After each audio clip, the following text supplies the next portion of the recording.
representative to show up in the community to talk with folks across the political spectrum.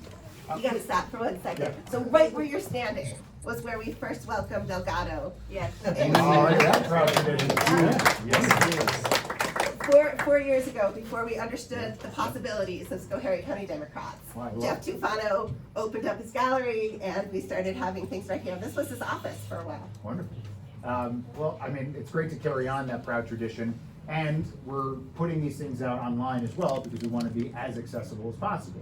Seems to me that's the basic standard that you should have of an elected representative, certainly a member of Congress. Unfortunately, what you may now be confronting with this redistricting and the prospect of Congresswoman Stefanik, she doesn't do this. She doesn't show up in the community. She's held up in Washington, D.C. and focused on her career and not actually out in the community talking with folks. Certainly doesn't have town halls, hasn't had them in years. Doesn't meet with voters across the political spectrum. She only meets with her ardent supporters in closed off events. And so we're the anti-Stefanik in every way, shape, or form, and the opportunity for us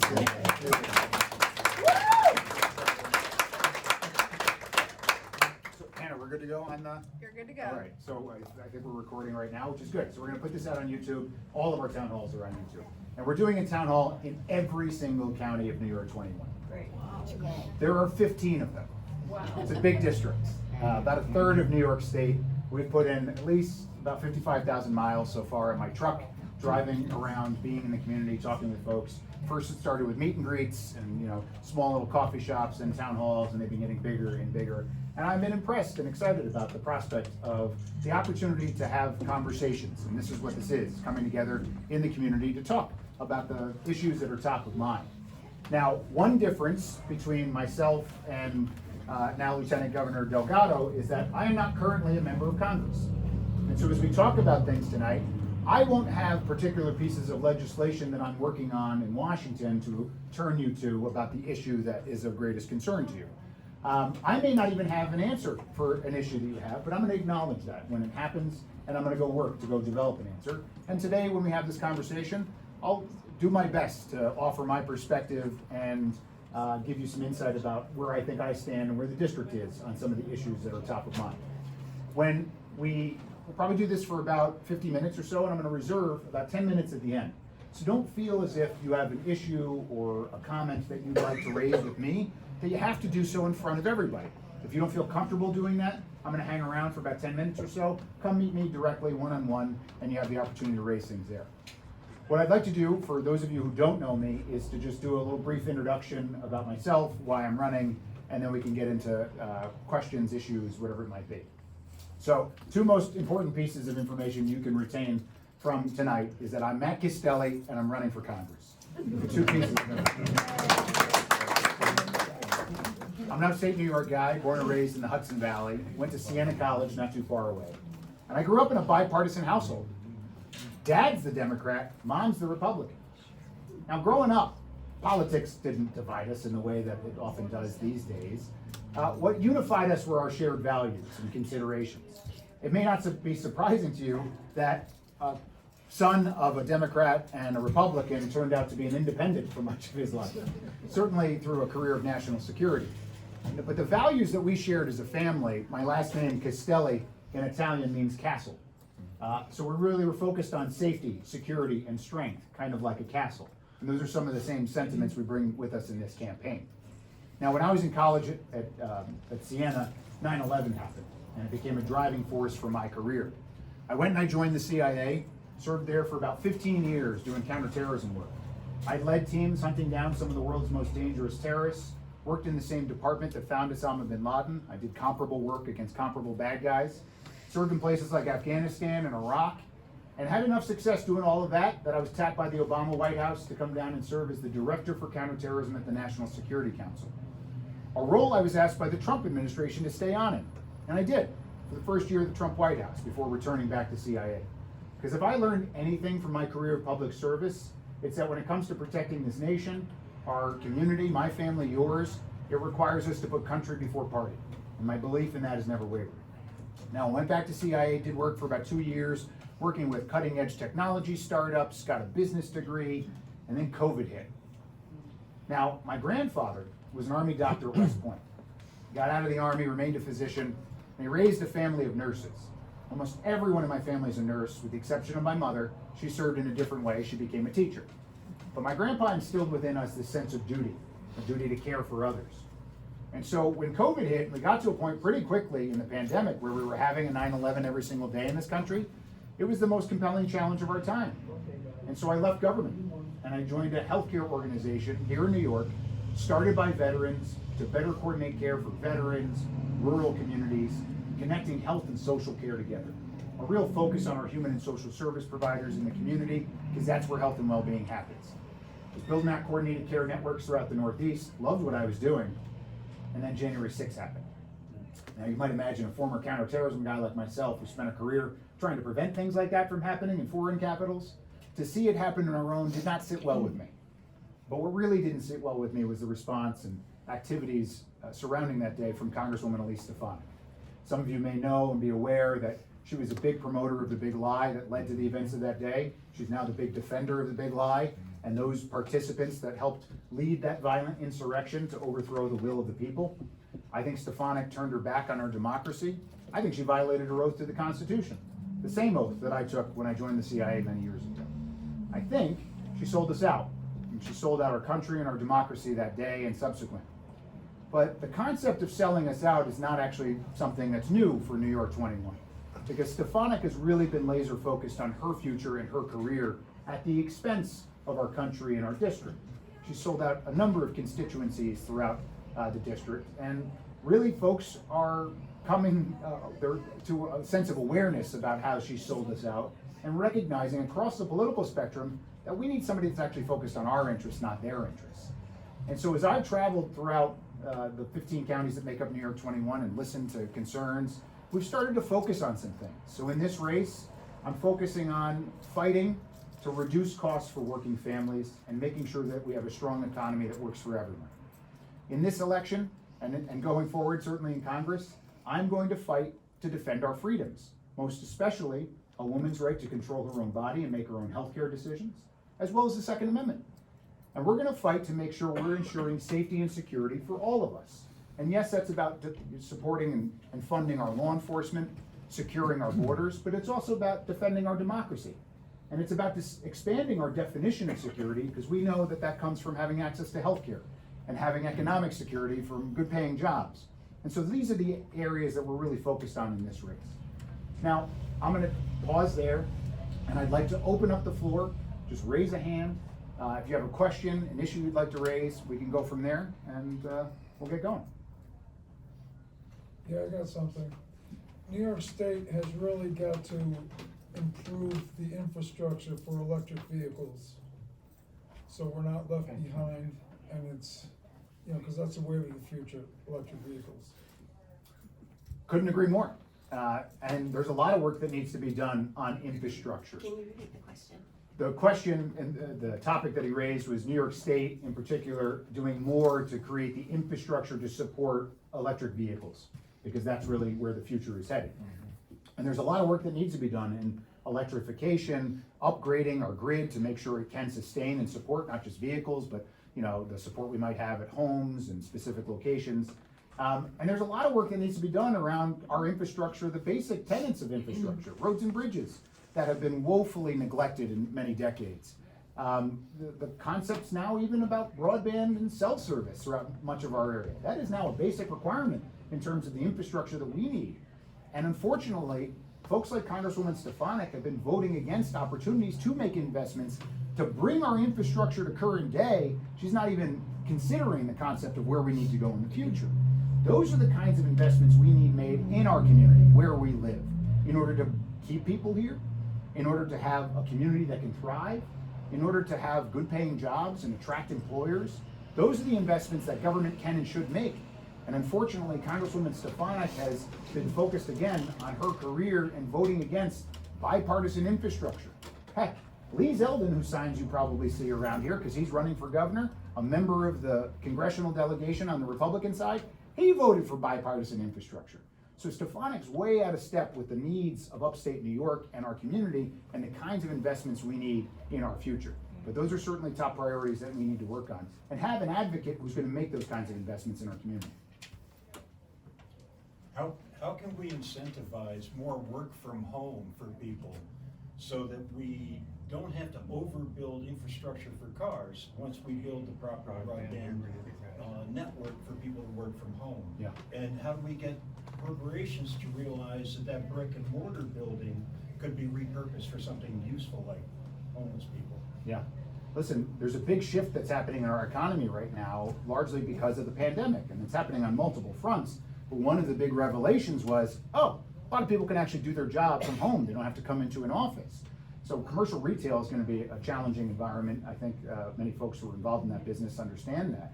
And you have some employers who are appreciating the kind of flexibility that having a work from home environment might afford a family, let's say, who's juggling childcare issues.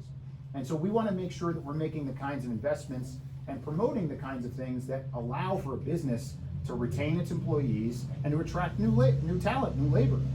Some of the things that government can do to help out here is the basic requirement that you just touched on. We need to have high-speed internet in our community to get to that point where people can work from home.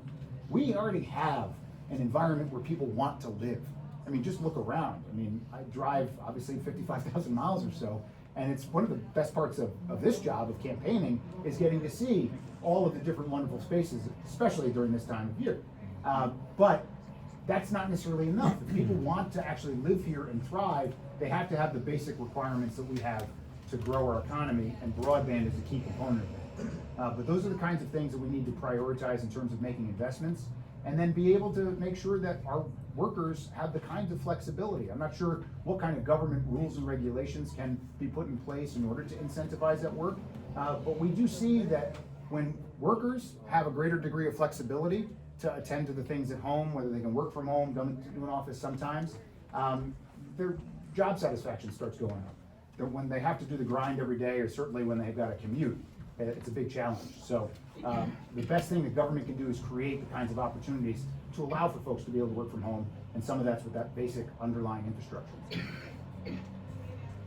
A little bit of a background for my question. I was a paramedic in New York City, paid, volunteered doing it in my community on Long Island, which had a large part of inner city stature.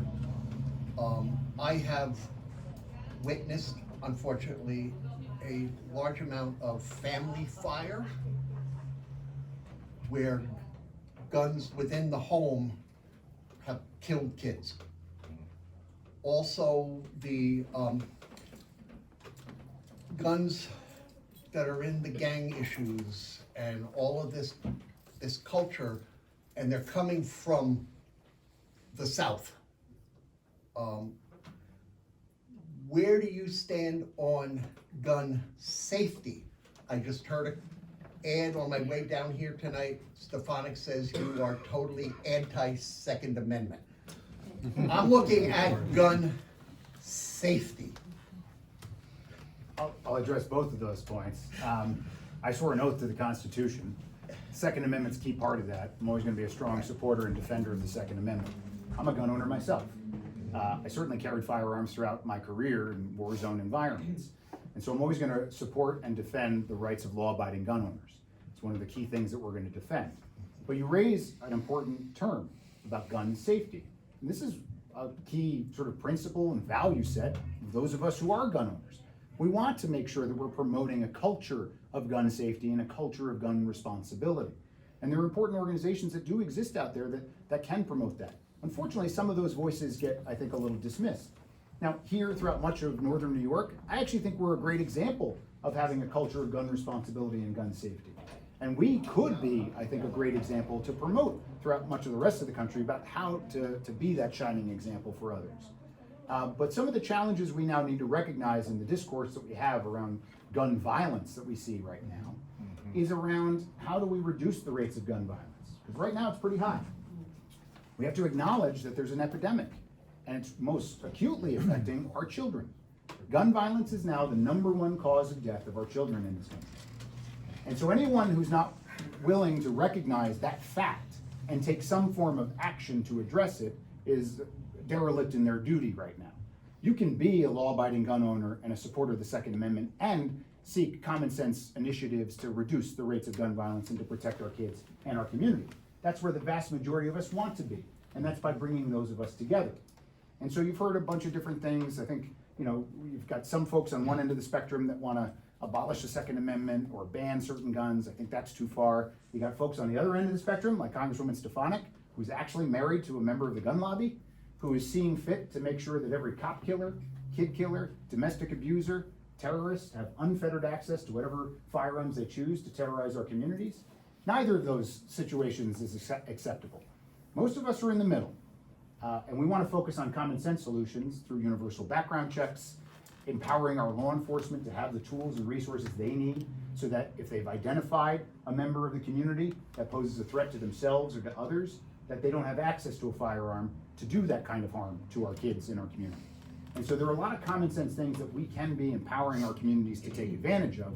It just requires a coalition that's interested in working together. And I think we have it right now. We need to keep focused on that coalition.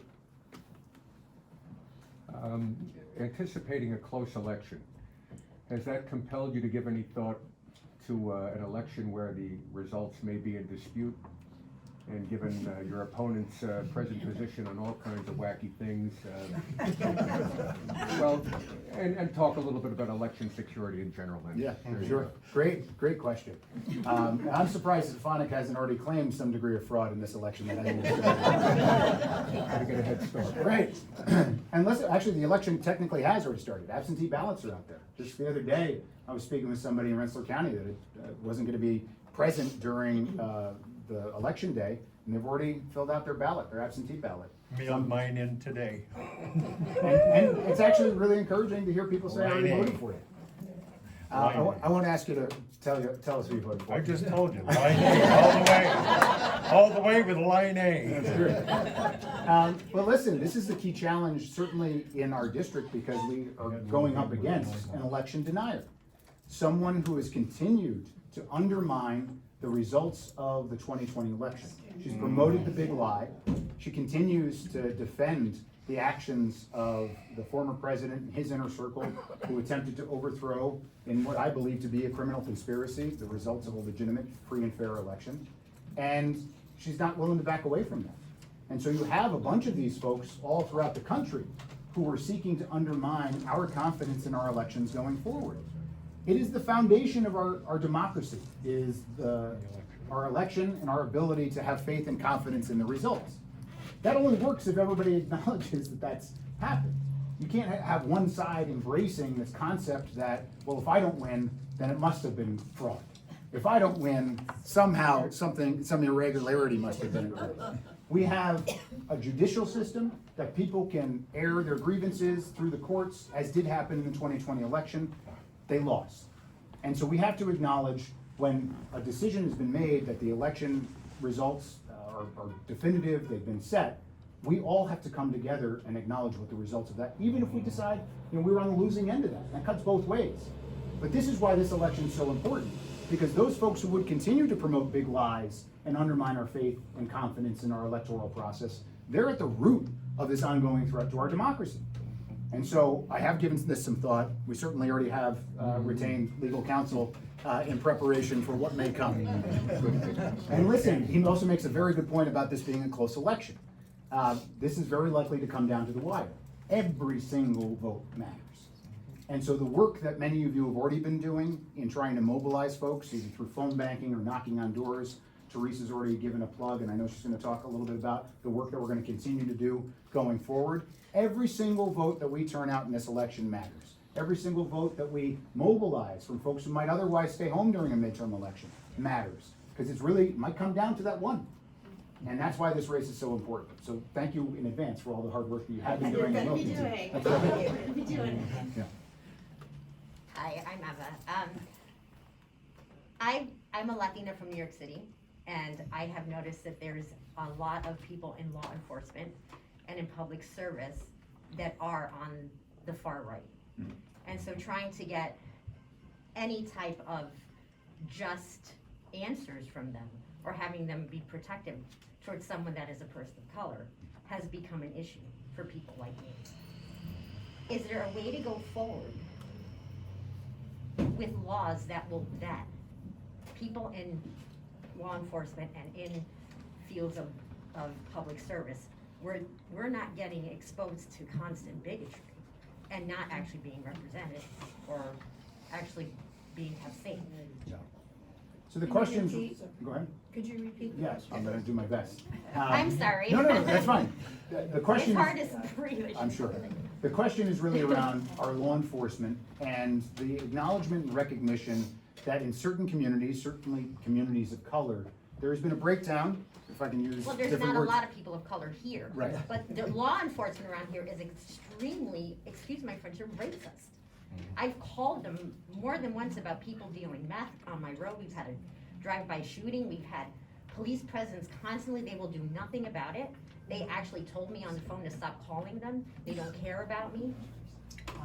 It's been pretty bad, and I know that it's across the board. I know people that have been affected by law enforcement attacking them because we don't have a lot of diversity, especially in small rural areas.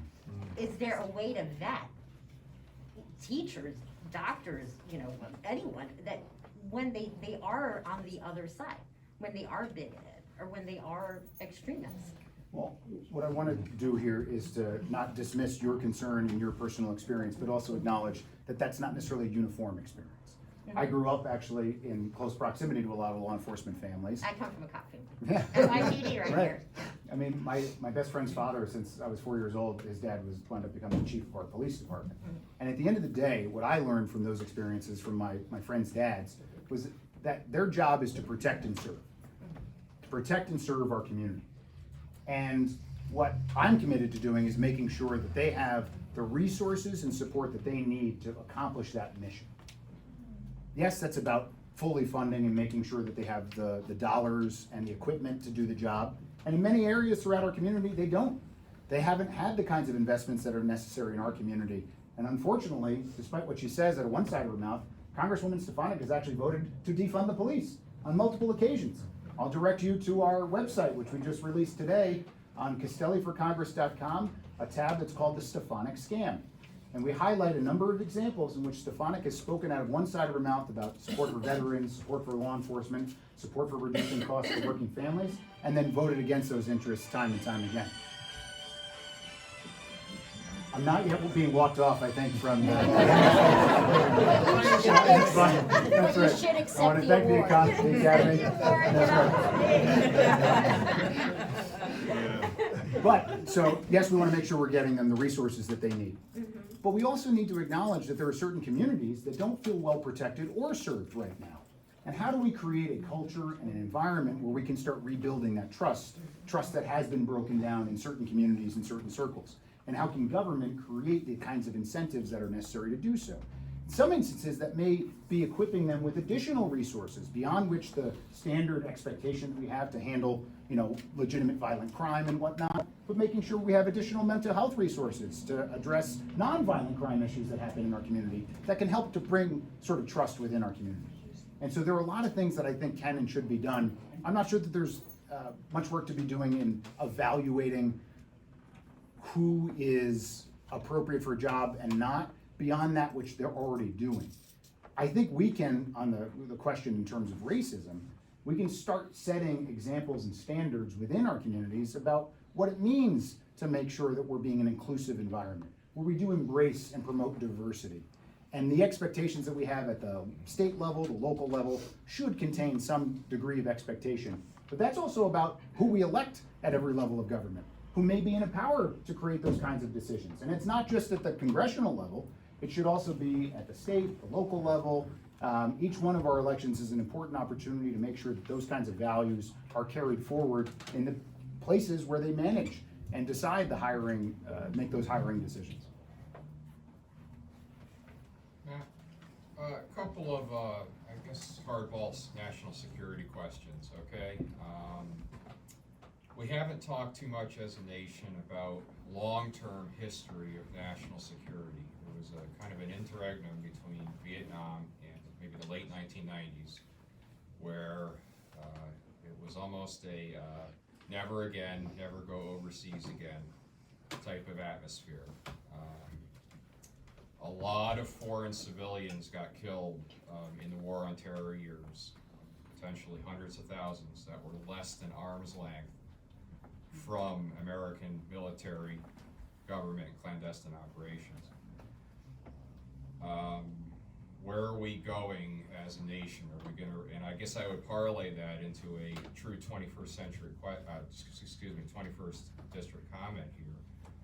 We were, in the St. Lawrence Valley, we were much more open as a society with Quebec and Ontario before 9/11. We kind of closed down, and that was unusual for a Western economically advanced democracy. You know, with the Schengen area in Europe, most places were opening up, we closed down. So I guess to parlay the whole thing together, are we rejoining the world, or? And I ask this because there's a lot of long-term Democrats that really want to talk about this. Great question, and one that's, I think, profound and necessary to acknowledge, like, where are we going from a foreign policy and national security perspective? What should America's role in the world be? Because we've seen the pendulum swing from both sides, even just in recent decades. We saw on one hand, maybe an aggressive sort of posture of America becoming the world police, being everywhere, expending tremendous resources, putting American lives, service members, in harm's way. And we know that that's unsustainable. We know that while we've achieved some degree of security, we avoided another 9/11, 2 decades worth of conflict, that we can't constantly keep spending the kinds of money and certainly the blood that we have had in order to ensure that kind of security. But then on the other side of the pendulum, we saw in the prior administration a withdrawal from the world.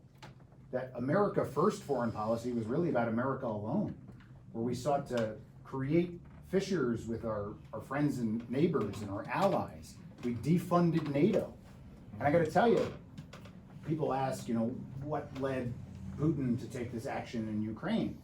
I think he was trying to cash in about a decade's worth of investment in undermining the international world order. Not just in influencing our elections and trying to promote this concept of isolationism. And he did that with nationalism and populism across Western Europe. Brexit was a key component of that as well. And so he saw an opportunity where, hey, the administration changed. This is probably the weakest NATO and the international order may be. Now's my shot at expanding my sphere of influence. Now, to this administration's credit, they had restored a sense of those commitments and that trust and did hard work to repair those relationships that are so vital. Because the recognition is America is and will always be, but must maintain, being the strongest nation in the world. But we are stronger when we work with our partners and allies. And so there's a smart foreign policy and national security that can and should be pursued. One that includes burden sharing, where we take those international partners, those alliances, and we advance them, where we have common interests in different spheres of the world, and we make sure that we're not the only ones footing the bill, financially and with our lives.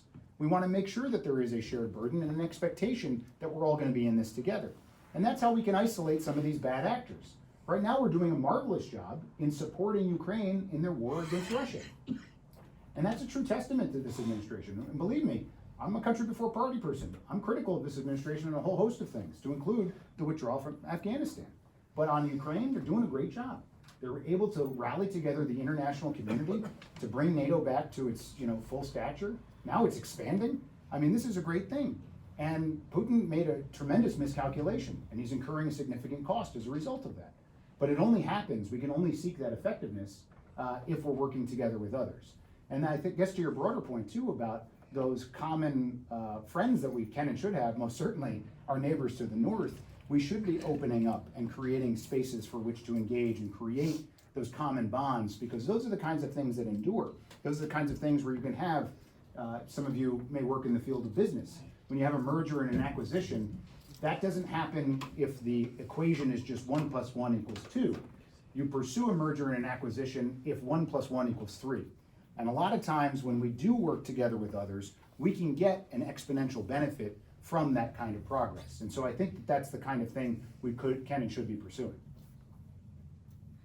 Yeah, I guess just a quick, I just don't see how that would, short of having some type of I don't want to get into the nitty gritty right here because we're going forward, but I guess I ask myself all the time, is it gonna be some type of a North American region? Will it be like a compulsory federal ID system? And I don't say that in a pejorative sense, but how would we actually get to a point where we're, I guess that, again, maybe that's more of a North Country thing, and it doesn't really affect here. Well, there's certain areas, if you want to bring in consideration about border security into this discussion, and this is where I'll take a little bit of a separate tack than maybe some other Democrats you've had an opportunity to speak with. Listen, our issues with respect to border security and comprehensive immigration reform haven't been addressed in many decades, and I think both parties are to blame. Senior leadership of both parties have taken both of those issues and used them to win elections, not actually to solve the problem, because they create a sense of fear and they try to create voting blocks that will be interested in that. We're just waiting right now for the next appearance on Fox News of some sort of migrant caravan, because we're X number of weeks away from an election. Because that's what they do. They don't actually address the problem, they just highlight it and look at it for attention for themselves. And I think both parties are to blame. Quite frankly, I don't trust any member of Congress right now to actually address the issues of securing our border, but I believe we do need to secure our border. We can't be a sovereign nation, and we can't ensure our national security without having some confidence in the security of our borders. One of the things that I've proposed is that I believe that we should establish some bipartisan, independent commission, much like the 9/11 Commission, to truly evaluate what is the state of security of our border, identify where there are gaps, and make recommendations to close those gaps. Because the only way we're going to move forward with securing our border is if the American people have trust and confidence in the state of security of our border and what to do about it. And I don't trust Elise Stefanik to give us an honest answer on that regard. I don't think you do either. So I think we need to do that. That is a precursor, I think, to actually pursuing comprehensive immigration reform. And I think we do it sequentially. Because only if you have a secure border and can identify the clear pathway by which to immigrate to this country, much like my grandmother did from Sicily, came through Ellis Island, her name's on the wall down there, I went down to etch it. We need to have secure, humane ways for people to immigrate and come into this country. So, one, to carry on a proud tradition of a nation of immigrants, but two, we can't actually pursue economic growth in this nation without more people. And this is now actually being embraced by conservative think tanks. In order to have GDP growth that we kind of expect and can sustain, we need more people in this country. So we need to pursue solutions to these complex problems instead of politicizing them. And so I think that there's an opportunity both on border security, comprehensive immigration reform, and that affects both the northern and southern border of the United States. Before your next question, people who are outside, feel free to come in. People who are close to the door, feel free to make a little room for other people to get in. There's also a seat right here, looks very comfortable. If anybody needs to wiggle, Yeah. this is your moment. I think to add to that argument about immigration, there's a fair number of people in this room that might be retired. And if we only had 2 children in the average family of our age group, how the hell are we going to support 2 retirees? This is a really very basic math question. Right. And if we don't open up the labor force, we're not going to have the GDP to have a retirement. Right. And, it's a simple argument to articulate, I think, and, for reasons way beyond me, it's not being articulated, but this is a really important, I think, key building block for someone in your spot. Yeah, I think the reason is that we got a lot of people that want to eyeball the problem, draw blame to it, and advance their own reelection prospects rather than actually addressing it and achieving some degree of results. And that cuts across both parties. So let's call that out when we see it. But we need more problem solvers, not politicians. Excuse me, for me, this election, the most important issue is women's health care. And being a woman, I feel like I've become a second-class citizen since the overturn of Roe versus Wade. And you, as a white man, and hopefully a person of power in Congress, what are you gonna do to help minorities like women, people of color, indigenous people? What are you gonna do to help us get the health care that we deserve and need? Yeah. So the first thing that we're going to do, and thank you for posing the question in the way that you did, because I do acknowledge, and I've done this at various rallies and protests, that I am a white man, and that there are probably far too many men out there making decisions on behalf of women about what's in their best interests, and I don't seek to do that. I seek to listen and to elevate voices, and to address a problem that we have right now. And the problem is a serious one, because in the overturning of Roe and this Dobbs decision, millions of American women are now second-class citizens. And currently their lives are under threat. I have a sister that lives down in Texas. We've got bounties being placed on people's heads for seeking reproductive health care. Not just seeking it themselves, but assisting others in getting it. So we've got some draconian measures that have been advanced across the United States. And we now have folks who are advancing a national ban on abortion. It's not just Lindsey Graham, because in the House of Representatives, Congresswoman Elise Stefanik is the highest ranking Republican in the House who has co-sponsored the same legislation and pledged that should Republicans take a majority, she will advance that. And so that's the real threat that we have right here, is because it's not just about the ongoing threat to millions of American women outside of New York, because in New York we have certain protections. This federal ban on abortion would compromise those protections. It's a blue state ban. It's coming for women here in New York. The only way that we can help protect, and it's not just about protecting a right, it's now fighting to get it back, is to codify once and for all into federal law a woman's right to choose. And so that's my pledge as a member of Congress, that I will fight for and advance that legislation immediately. Some folks have asked me, what's the first thing I want to work on? It's that. Because there's no more compelling issue right now based upon the ongoing threat that we see to many women. But I'll expand beyond that, because that's an important one, and it's one that we need to address imminently. But your question was more about access to care. And it's not just about having the ability to seek reproductive health care. It probably is, well, can I get health care anywhere right now? Can I make sure that being a woman is not a pre-existing condition? Can I make sure that I have access to all kinds of things without the undue burden of, in some places throughout the district, up in Malone, one of the hospitals up there, shut down their maternity ward.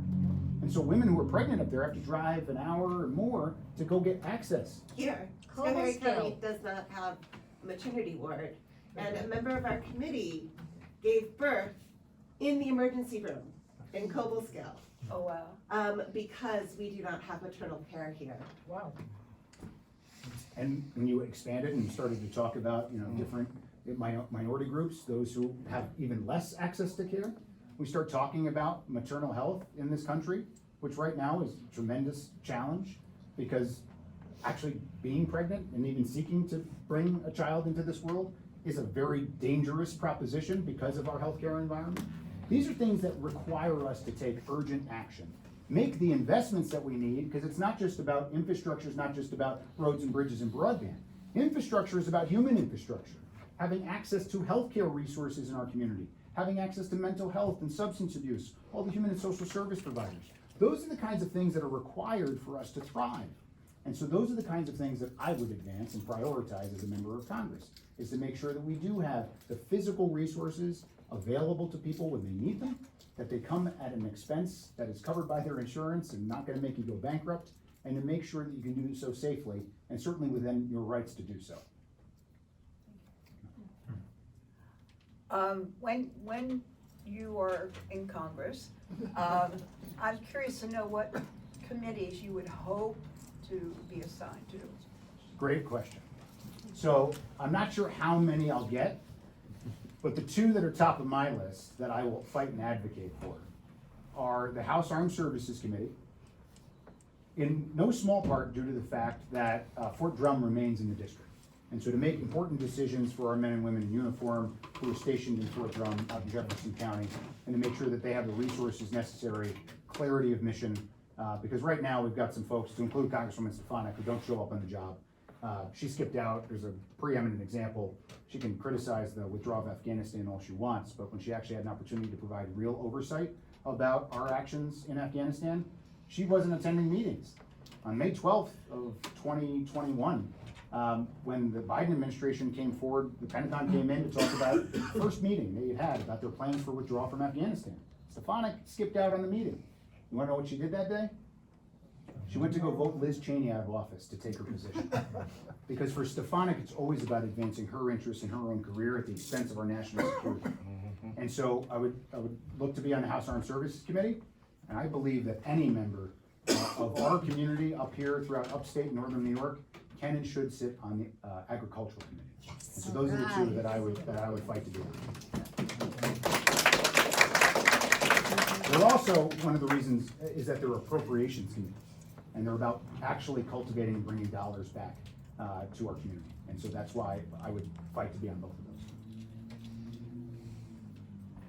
looking around, this is not a very young group. How do to reach out to younger voters? It's a great question, and one I get often. We're certainly doing as much as we can, not just through things on social media where I'm eating hamburgers and getting recognized in the street. We do that.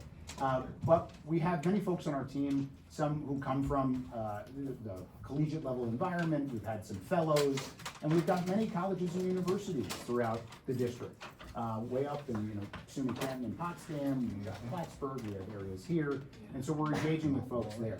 I will say it is a bit of a challenging time frame because many of those students in particular weren't around either during the summer months. They're now coming back. Some of them don't actually live or vote in the district, so we have to sort of sort through all of that. But I will say that we're showing up and engaging at every single opportunity we have in the community, and the Overturning of Roe has created a space by which to engage young people. And it's happening organically even outside of the campaign. And we're actually plugging into something that's happening already.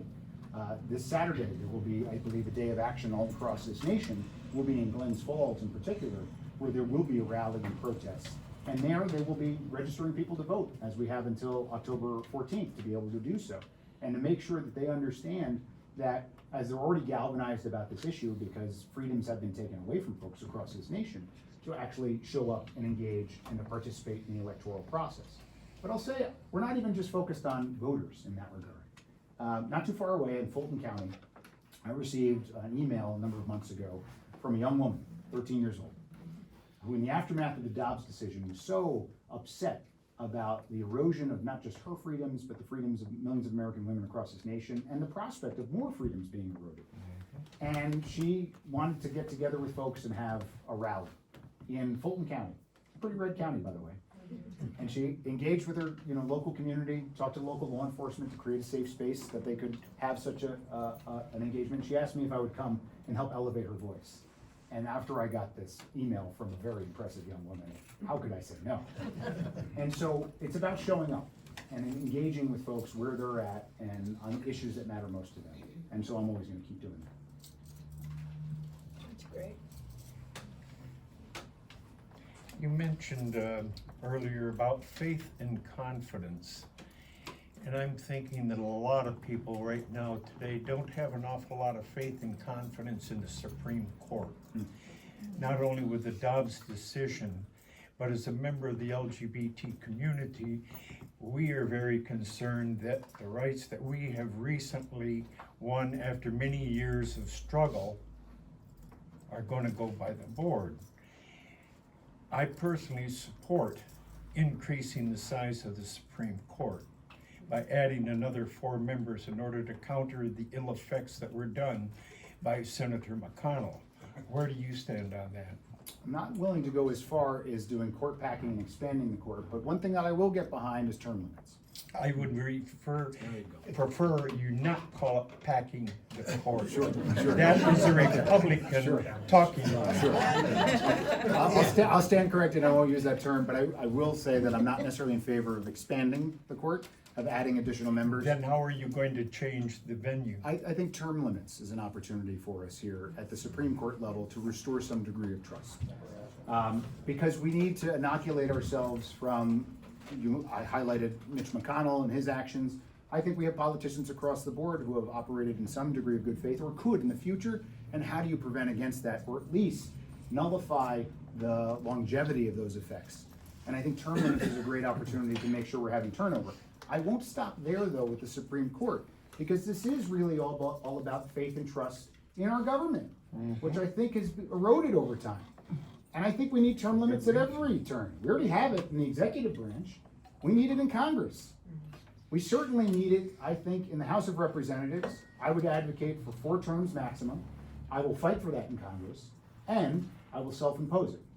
I am pledging that I will only serve for 4 terms. If afforded the opportunity to continue on after this cycle, that I will only do 4 and then I'm out.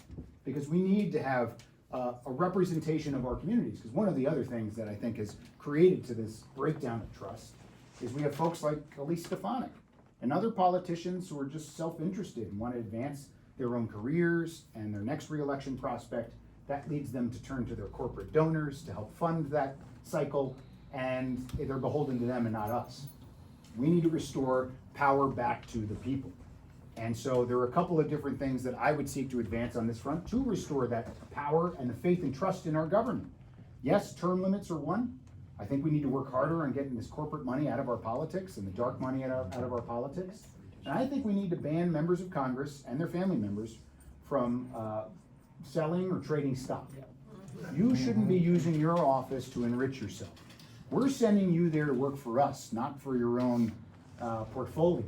And so you shouldn't use the unique aspects of access to information you have there. And guess what? That cuts both ways. Unfortunately, just the other day, Speaker Pelosi prevented legislation to move forward to actually ban members of Congress from holding stock. So we have to call it out on every turn, but these are the common sense things that I think you can actually get a wide agreement across the political spectrum to restore some faith and trust in our electoral process, our electoral system. So those are things that I'm gonna push for and fight for to restore power back to the people. Now that hand that just went up means I've got time for one more question, and then I'll still be here to talk directly with folks as you have some questions and maybe wanna ask in person. Schoharie County is new to District 21. Yeah. We get a lot of this downstate Democrat nonsense, right? Yeah. Well, compared to the Adirondacks, we're downstate Right. also. I mean, if Glens Falls is downstate and New Paltz is downstate, what are we? Right. So I'm wondering, how will you push back against this idea that, how many of us have lived in New York City before we lived here? I mean, you know, what are we talking about, this divisiveness, right? But how will you integrate us, Schoharie County folk, into this North Country concept? I mean, we're farmland, we have tourists here that come from the city, you know, we're not exactly, you know, the North Country. Right. It's actually, there are so many things you just highlighted that are just fraught with peril in terms of trying to come up with an appropriate term of art. Right. Because the district is not the North Country. There are elements of the North Country that are in the district. The district is not upstate New York, because there are elements that are currently upstate New York but aren't considered upstate New York. There are elements that are central New York. And so how do you come up with a term of art that applies to everyone? It may be a futile initiative to try to do that. We can all say that we all belong though, right? Yes, Right? please. Regardless of where you were born, you are a member of this community. And we should be welcoming people into our community. One of the reasons why this district got so big is because people have been fleeing the North Country and upstate New York, because we haven't had a member of Congress interested in promoting the kinds of investments that can keep and grow our economy and creating a space in which people felt a sense of inclusivity and belonging. So the divisive rhetoric is not useful. I also think that the discussion about downstate and upstate is also completely fraught with peril. Try it. That's our life living Right. here. It shouldn't matter. We should be welcoming folks here regardless of where they were born and wherever they live right now. They're a member of New York 21.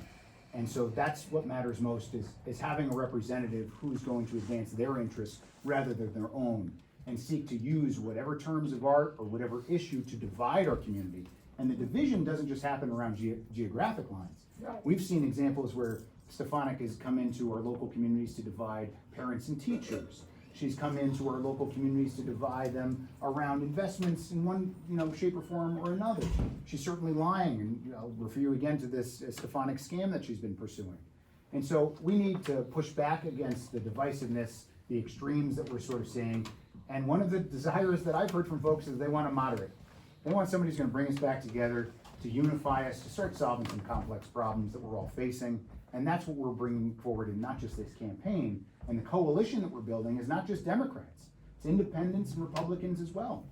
I'm so encouraged by the support we've received across the aisle, because people are tired of the divisiveness, they're tired of the extremes, they're tired of the wedge issues. They want us to come together to start solving some problems in this country. And so we have a tremendous opportunity to send a clear message in November with your support to do just that. And so I'm grateful for the opportunity to be here with you all today. I hope and ask you to keep the effort up over the next 5 years.